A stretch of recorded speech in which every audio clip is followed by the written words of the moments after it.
Então damos esse momento de oportunidade para que você possa entregar o seu dízimo, a sua oferta, vindo à frente e fazendo essa entrega. Pai, nós queremos te louvar e te agradecer pelos nossos irmãos que nesta noite estão se dirigindo ao teu altar, trazendo dízimos, ofertas, primícias. Deus, estende a tua mão sobre cada um deles. Abençoa essas famílias, prospera esta casa, prospera este homem, prospera esta mulher. Deus, entregamos tudo nas tuas mãos. Nós oramos e te louvamos, em nome de Jesus. Amém. Pedir a você que abra a sua Bíblia no livro de Gênesis, capítulo 3. Nós estaremos fazendo uma leitura do versículo 1 até o versículo 6. Gênesis, capítulo 3, do versículo 1 até o versículo 6. É bem fácil, é o primeiro livro da Bíblia, então você pode achar rapidamente aí. Ora, a serpente era o mais astuto de todos os animais selvagens que o Senhor tinha feito. E ela perguntou à mulher: foi isto que o Senhor disse? Não comam de nenhum dos frutos das árvores do jardim? Respondeu a mulher à serpente: podemos comer do fruto das árvores do jardim. Mas Deus disse: não comam do fruto da árvore que está no meio do jardim, nem toquem nele. Do contrário, vocês morrerão. Disse a serpente à mulher: certamente não morrerão. Deus sabe que no dia em que dele comerem, seus olhos se abrirão e vocês serão como Deus, conhecedores do bem e do mal. Quando a mulher viu que a árvore era apreciável para comer ao paladar, era atraente aos olhos e, além disso, desejável para dela ter discernimento, tomou do seu fruto, comeu e deu ao seu marido, que comeu também. Que Deus abençoe a sua palavra nos nossos corações. Nós temos ministrado neste mês sobre família. No domingo passado, nós falamos um pouco sobre a família dentro do plano de Deus, dentro do plano divino. Falamos da família como um lugar de acolhimento, de relacionamento. Mostramos que o ser humano não foi criado para viver isolado, mas viver num relacionamento, e principalmente num relacionamento familiar. Falamos também que a família é o lugar de proteção e sustento, ou seja, é ali que nós comemos, é ali que nós dormimos, que nós somos acolhidos. Esse é o lugar mais importante também do qual nós fazemos parte. E falamos que a família deve ser um exemplo para as futuras gerações, as futuras famílias, inclusive as famílias que vão estar sendo formadas através dos nossos filhos. E nós temos que legar este exemplo para que eles possam ser abençoados também em suas famílias, além de abençoarmos as famílias que estão à nossa volta através da nossa família. E hoje eu quero falar um pouco sobre a queda e suas consequências na família. O primeiro ponto que eu quero trazer para os irmãos dentro desse tema maior é o seguinte: a queda é o principal indicativo da investida do inimigo contra o lar. Satanás foi astuto ao levar a mulher a desobedecer à voz de Deus. É possível que a fala do diabo tenha sido bem suave, bem envolvente. Eu acredito que ele chegou e disse, talvez mansinho: é assim que Deus disse? Não comereis de toda a árvore do jardim? E Eva entra no clima desta fala e sedução satânica, confirmando inclusive a própria palavra que o Senhor tinha falado. Vocês observam no versículo 2 da leitura que nós fizemos, que ela disse à serpente: nós podemos comer do fruto de todas as árvores do jardim. Mas Deus disse que não comamos do fruto da árvore que está no meio do jardim. Ele disse para que nós não toquemos nele, do contrário, nós vamos morrer. Aqui tem um ponto importante. Nós temos que ter muito cuidado com alguns diálogos que são travados com pessoas que muitas vezes não merecem ser ouvidas. há diálogos que precisam ser interrompidos instantaneamente. Insistir em certos diálogos nos levará a incômodos desconfortáveis. Por ouvir a falácia do diabo, Eva foi iludida, foi seduzida, caiu na tentação e no pecado da desobediência. Se você olhar do versículo 4 em diante do texto que nós lemos, nós vamos ver que a serpente diz, olha, você não vai morrer. A serpente, evidentemente, aqui o diabo. Porque Deus sabe que o dia que vocês comerem, os olhos de vocês vão se abrir. E vocês vão ser conhecedores como Deus do bem e do mal. E na sequência do texto diz que a mulher viu que a árvore era agradável ao paladar, né? Era atraente aos olhos, desejável para ter discernimento, e ela toma do fruto, comeu e deu também ao seu marido. Irmãos, Adão, ele deveria ser aqui o protetor da sua esposa, mas por negligência, ele ouve a sua fala, ele caiu na mesma sedução. É interessante essa frase, o deu ao seu marido e ele também comeu. Adão poderia ter se recusado a comer, pelo contrário, ele poderia até mesmo estar junto de Eva no momento em que a proposta do inimigo estava sendo feita. Ele poderia impedir que a sua mulher comesse daquele fruto, e poderia também não ter comido. Mas eles desobedeceram, e eles amargaram a condenação divina pelo fato de terem desobedecido aqueles princípios estabelecidos por Deus ali. Irmãos, isso nos mostra que a família, desde a sua instituição, tem sido alvo dos ataques do maligno. Satanás tem feito tudo para destruir a família, para acabar com a família. E ele tentou ali acabar com a família. Ele faz de tudo para que a família seja obstruída, para que o propósito de Deus através da família não se concretize. Porém, nós sabemos que Deus é soberano, Deus é Senhor, e por mais que o diabo tentou, por mais que ele investiu contra a família, ele jamais pôde barrar os planos de Deus. Ali no livro de Jó, tem algo interessante, e Jó orando, ele diz, eu sei que o Senhor pode fazer todas as coisas, e que nenhum dos seus planos pode ser impedido, nem mesmo lá, com a queda, diante de um fracasso daquele primeiro casal, Deus não poderia deixar que tivesse um plano que fizesse algo para que aquele casal fosse restaurado. E Deus prometeu, inclusive ali, que da semente da mulher nasceria alguém que iria esmagar a cabeça da serpente, o diabo, e que as famílias novamente seriam restauradas a partir desse alguém que é o próprio Jesus. Gênesis 3,15 fala isso, porém inimizade entre você e a mulher, entre a sua descendência e o descendente dela, e este lhe ferirá a cabeça e você lhe ferirá o calcanhar. Ou seja, aqui há essa promessa tremenda de que a família seria restaurada, que o homem seria restaurado aos moldes originais aos quais Deus havia proposto. Segundo ponto da nossa palavra nesta noite, a queda e a influência maligna agora dentro do relacionamento do lar. Nós vimos que o diabo, através da desobediência do primeiro casal lá atrás, tentou destruir tudo. Mas ele também entra na questão do relacionamento família. Qual é a origem dos males que atingem a família? Com certeza, irmãos, o grande mal é o pecado. A vida familiar de Adão e Eva era perfeita. Porém, quando eles cederam lugar ao diabo, quando eles desobedeceram a Deus, houve uma disfunção da família. A família foi ali, de uma certa forma, deteriorada.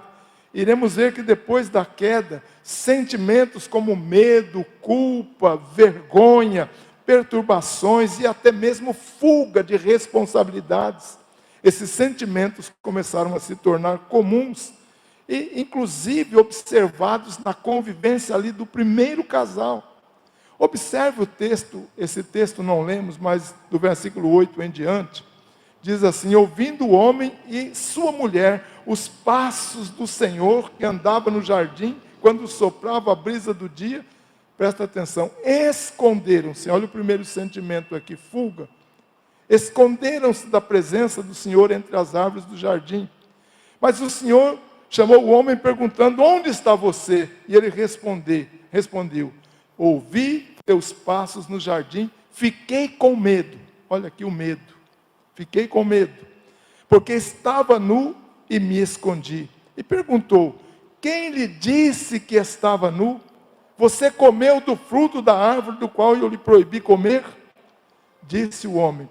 Olha aqui a fuga e jogando responsabilidade em cima dos outros. Foi a mulher que me deste por companheira, que me deu do fruto da árvore e eu comi. E se você ver na sequência, Eva vai dizer: não fui eu, foi a serpente.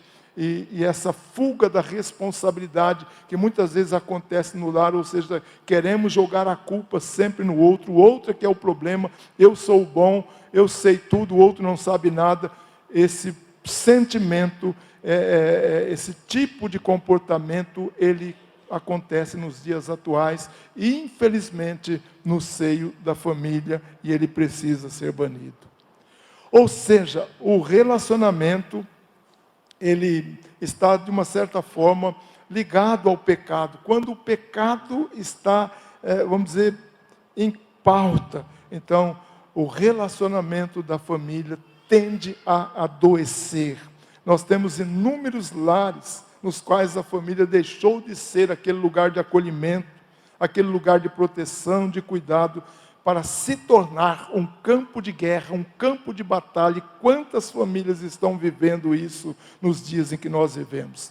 E este campo negativo e destrutivo em muitos lares se estabelece principalmente quando há pecados não confessados e abandonados. Há um texto interessante em Provérbios que fala assim, que quem esconde os seus pecados não prospera, mas quem os confessa e os abandona, alcança misericórdia. Ou seja, esconder pecado não vai levar ninguém a lugar nenhum.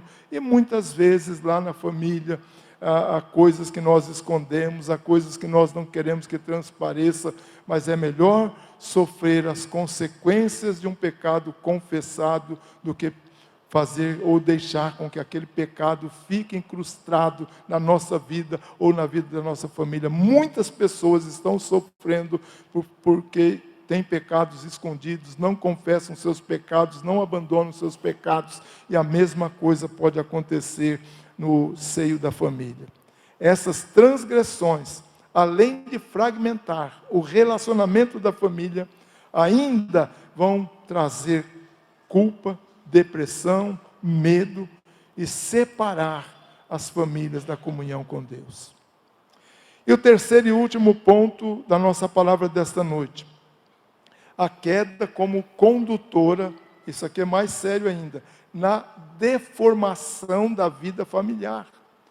Não somente ela faz tudo aquilo que nós mencionamos no segundo ponto, mas agora ela vai deformar. Ou seja, o pecado deforma a vida familiar. O pecado de um único homem trouxe consequências terríveis para a humanidade. E essas consequências, elas afetam a vida humana em muitos níveis. Principalmente o nível físico e o espiritual. E até o social e familiar. Depois da queda, eu posso dizer para você que a família nunca mais foi a mesma. E há algumas consequências que nós temos aqui nesse texto de Gênesis 3, que são bem visíveis. Quais seriam essas consequências? Em primeiro lugar, veio consequências sobre a mulher. Ela teria filhos com muita dor, o seu desejo, ela seria agora controlado, submetido ao seu marido. Se você ler o versículo 16, diz assim: a mulher, ele declarou: multiplicarei grandemente o seu sofrimento na gravidez. Com sofrimento você dará luz a filhos, e o seu desejo será para o seu marido, e ele a dominará. Observe aqui, a partir de quando a mulher ficou sujeita, ficou submissa ao seu marido exatamente por causa da desobediência, e essa é uma consequência da desobediência. A segunda consequência veio sobre o homem. Adão agora deveria comer o seu alimento diário com dores, pois o trabalho de arar a terra para garantir a sua subsistência, que antes era um prazer, era realizado com satisfação e com alegria, agora seria penoso, seria difícil. O versículo 17, e ao homem declarou: visto que você deu ouvidos à sua mulher e comeu do fruto da árvore do qual lhe ordenei que não comesse, maldita é a terra por tua causa, com sofrimento você se alimentará dela todos os dias da sua vida. Mas essas consequências vieram também sobre a terra. A terra foi afetada no sentido de que passou a produzir espinhos, ervas daninhas e toda espécie de pragas, as quais agora precisariam ser tiradas para que a terra pudesse produzir. No versículo 18 fala: ela lhe dará espinhos e ervas daninhas, e você terá que alimentar-se das plantas do campo, ou seja, a própria terra ficou debaixo de maldição. Por isso, irmãos, que não só nós seremos restaurados, nós que cremos em Jesus, mas a própria terra, ela vai ser refeita, ela vai ser restaurada, porque a terra que nós pisamos hoje, ela está debaixo da maldição do pecado. Essa história que algumas religiões, que algumas seitas dizem que o reino de Deus vai ser na terra, é muito errado, porque Deus vai criar, de acordo com vários textos da Bíblia, tanto de Isaías, quanto de Apocalipse, na segunda carta de Pedro, que Deus vai criar um novo céu e uma nova terra, e esta terra já não vai existir mais. Por quê? Porque esta terra está debaixo de maldição. Assim como nós estamos debaixo de maldição, só saímos dessa maldição através de Jesus, porque Ele levou sobre si as nossas maldições na cruz do Calvário. Mas aquele que não tem Jesus ainda permanece debaixo dessa maldição lá do Antigo Testamento.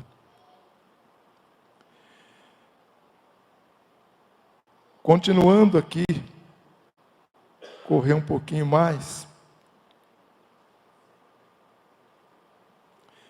Houve também consequências sobre a existência futura do homem. A morte física e espiritual foi a consequência direta e talvez a mais desastrosa dessa transgressão do pecado, ou do pecado e a queda. No versículo 13, 19, fala: com o suor do teu rosto comerás o teu pão, até que volte à terra, até que morra. Literalmente é isso. Visto que dela foi tirado, porque você é pó, e ao pó você vai tornar.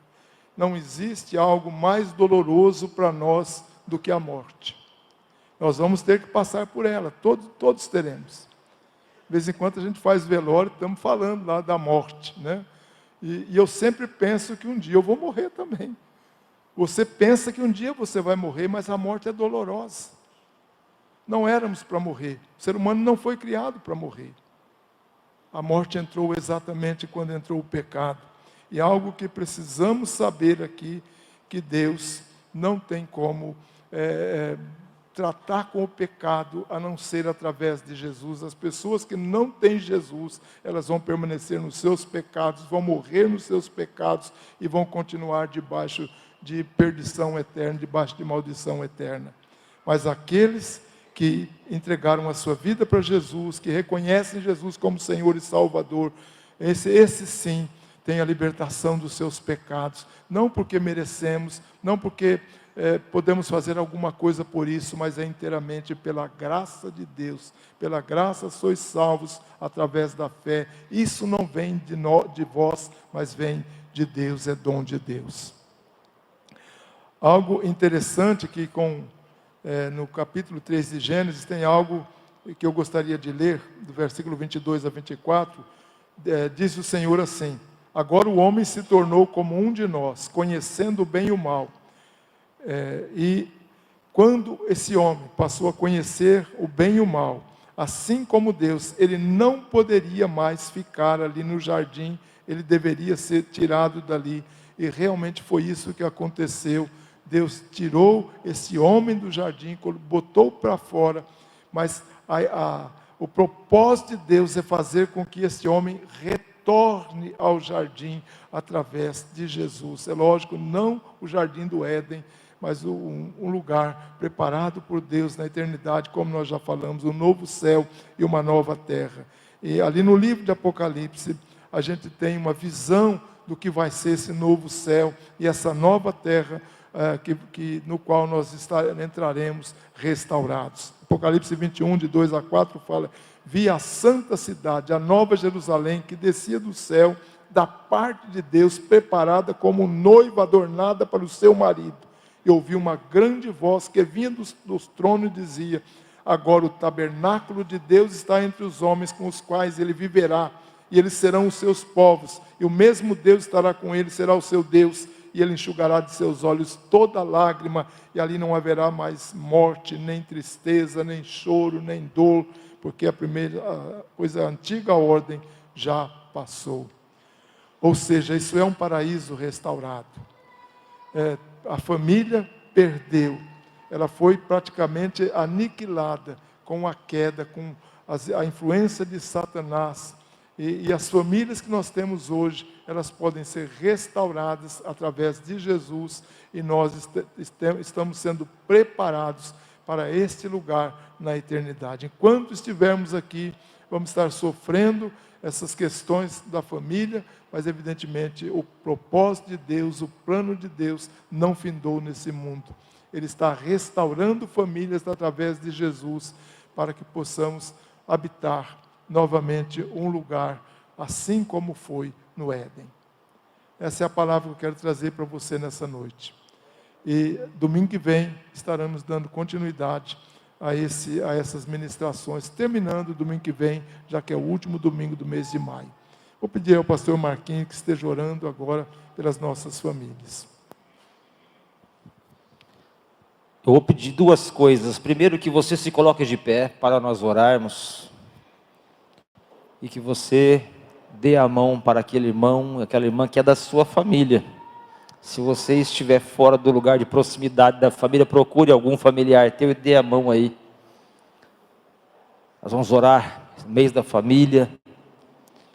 Família é projeto de Deus, e vemos como que o diabo tem se levantado com fúria para destruir essa instituição divina, porque destruindo a família, as próximas gerações serão alvo mais fácil nas mãos do inimigo.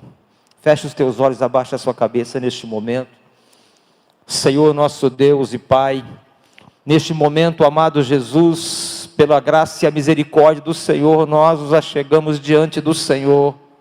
A Tua palavra nos diz que pelo sangue de Cristo, meu Deus, nós temos o alcance ao Santo dos Santos, ao local da intimidade contigo, diante do Teu altar, e é o que nós estamos fazendo neste momento, e ó Pai, intercedendo pelas famílias do Teu povo, pelas nossas famílias, os nossos casamentos, pelos filhos, ó Pai querido, pelos nossos lares, porque têm sido dioturnamente alvos de ataques do inimigo, de dardos inflamados das trevas, mas que o Senhor, ó Pai querido, esteja eliminando toda a ação do inimigo, toda a ação de Satanás contra as nossas famílias, blindando-as e guardando-as debaixo do sangue do Cordeiro, e a Tua unção do Teu Espírito, Pai querido, venha sobre o Teu povo, sobre as casas, as famílias, os casamentos, para trazer paz, restauração, fortalecimento e comunhão contigo, porque é a comunhão com o Senhor que nos dará a vitória. Pai Santo, envia Teu exército celestial e entra nesta batalha que os Teus filhos têm estado, Pai querido, e que cada um possa ver a Tua mão operando milagres e sinais e maravilhas, e testemunhando de que o Senhor é Deus, e que o Senhor é poderoso, e nenhum mal irá atingir as nossas casas. Nós assim declaramos, e queremos, como Josué, tomar posse profeticamente desta bênção. Eu e a minha casa serviremos ao Senhor. Amém? Vamos Vamos repetir todos juntos? Eu e a minha casa serviremos ao Senhor. Agora vamos colocar a fé mais ainda em prática. Vamos dizer, eu e minha casa já servimos ao Senhor. Creio já. Eu e a minha casa já servimos ao Senhor. Amém? Então todo demônio que ainda tiver na vida de alguns da nossa família já vai bater em retirada, porque senão vai ser queimado pelo fogo do poder do Espírito Santo de Deus. Amém? Vai ter um louvor. Vamos ter mais um louvor agora, neste momento.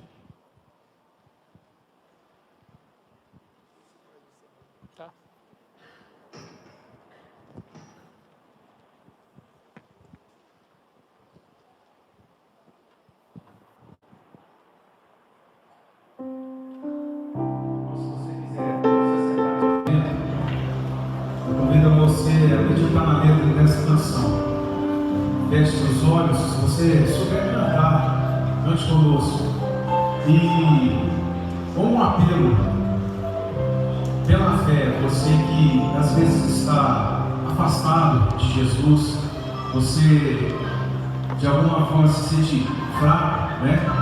A sua fé, algo que às vezes está perturbando você por esses dias.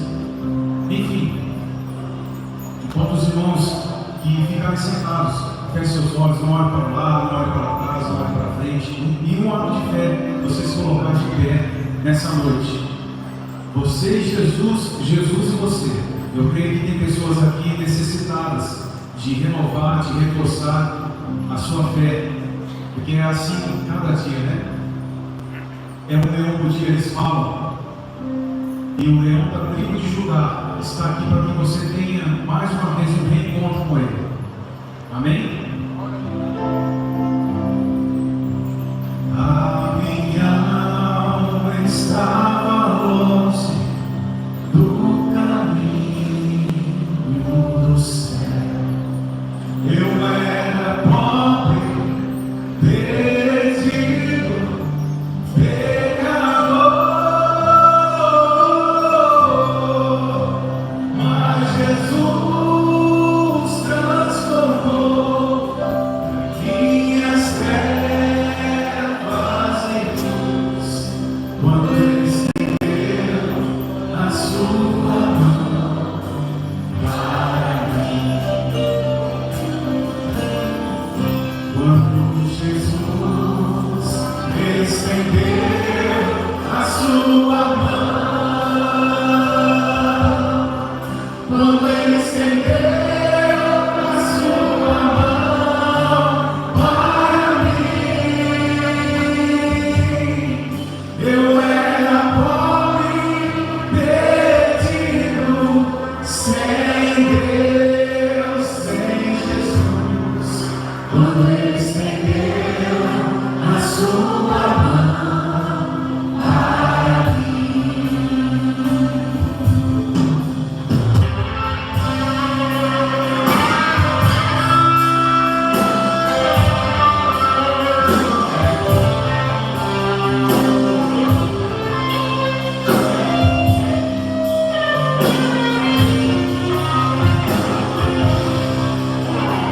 E agora me reconhece, desde que eu aceitei. Minha tempestade eu posso sossegar, pois com Ele estou vivendo no perigo e no mal. Ele estendeu a sua mão para mim. Quando Jesus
jogado nessa bola.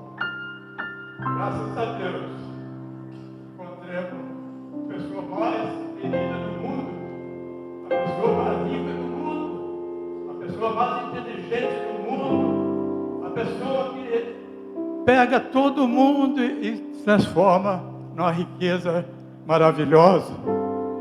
Além de transformar nós numa riqueza maravilhosa, Ele dá o seu Santo Espírito para nós viver.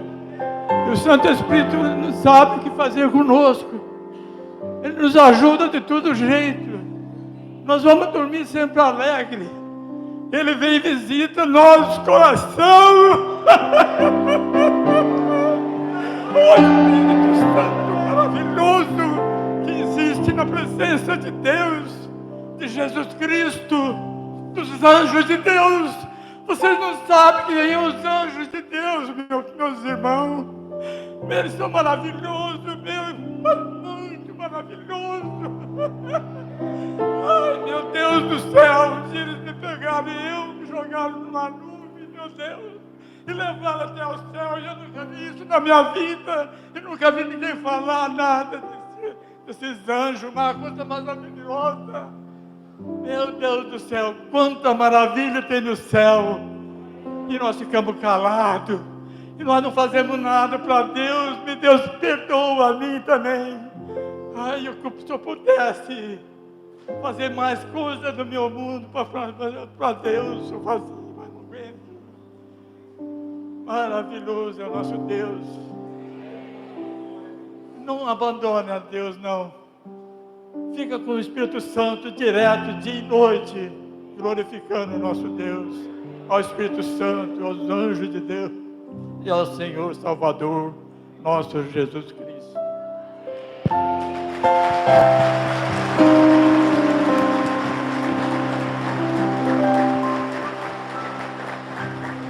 Amém, queridos. Fique de pé. Mais uma bênção. O Senhor te abençoe e te guarde. O Senhor faça resplandecer o rosto sobre ti e tenha misericórdia de ti. O Senhor sobre ti levante o rosto e te dê a paz. Deus abençoe, uma ótima semana.